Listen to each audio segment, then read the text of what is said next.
Welcome everyone, this is Acid Roots and we're going to talk about Soulja Boy's third album, The DeAndre Way. So with Soulja Boy, he kind of took some years off after this album, and it's one of those projects where people were kind of anchoring all of their chips on it, and if it didn't sell, well, that about wrapped things up for him. So that's kind of what happened with Soulja Boy.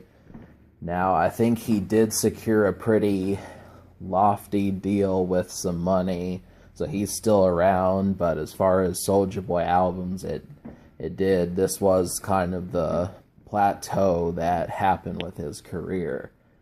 And, to make matters worse, he did not have a real single to anchor this project. Compared to each of his albums before that, he was able to specifically climb the charts because of ringtone rap and internet rap and dances and these sorts of things. But this time it was a little bit different. Some of this had worn off, and more importantly, he was becoming an album artist. So this was definitely something folks such as Twista, such as Yellow Wolf, such as Eminem, people who put more effort into the albums versus just a song for, which was popular back in the day, 10 years ago, was the ringtone rap. So this is not so much a case this time.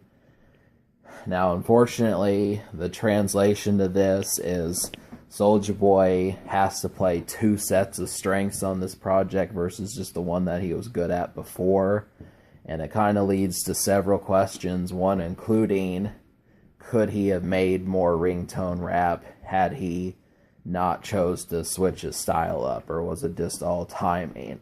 I don't have doubts that Soulja Boy is a skilled rapper, but the promotion of this project kind of says that, I don't know, I know it's not his fault, but it's just disappointing that you look at some of these and it's going to be said that the trends were kind of there. So when I pay attention to this album, there are some good ones on here, and it gets to the point where Soulja Boy can be brought up in conversations as far as a guy who makes solid albums. Now, this album is not going to get a perfect score, but it's still, he does kind of show enough that he's not really a rookie.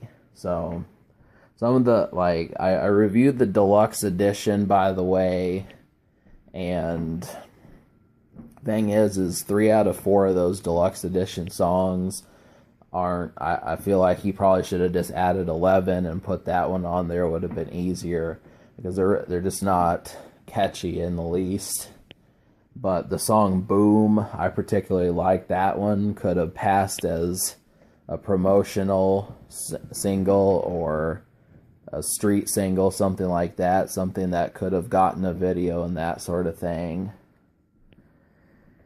And there's just various other ones on here that also do that. So I really like 30,000, 100 million. That one has one of the best beats. So does Mean Mug, and then Pretty Boy Swag, of course.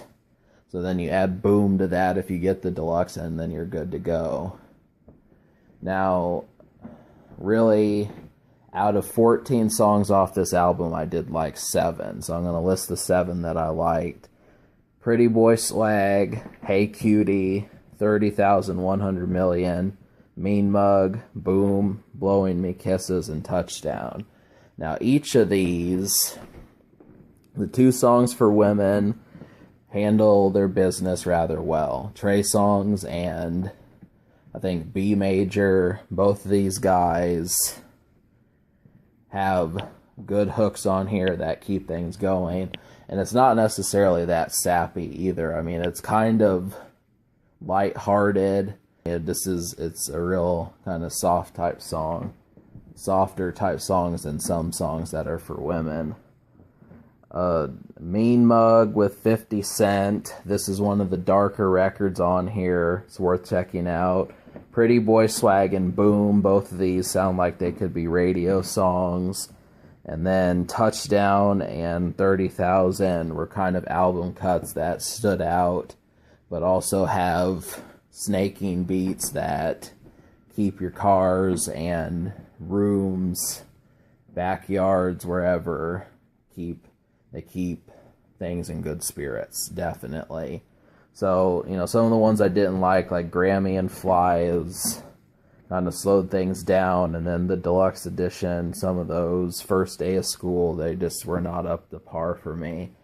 So really what else that stands to say is I'm going to give this album a 6 out of 10, 7 out of 14. I would give it a 5.5, but seeing some of these songs, it still is, for what Soulja Boy had to work with, I do give him credit. So that's a good thing there, and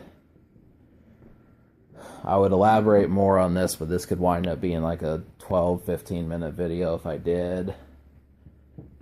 The future Soulja Boy apparently is dropping digital albums, so this is one of the last ones. He's dropped a ton, and I do mean a ton of mixtapes. There's just been countless ones, and obviously if you want more Soulja Boy, you can get packed to the brim with that. And the social score, which is how well this plays around you and a group of friends, there were 3 radio songs released on this. 2 for males, 1 for females. It was kind of an overlooked album. So the only thing left to say is, can this record be topped? And I think the answer is it can, but I'm not too disappointed with this project. So I'm not, yeah. So it's good for what it is.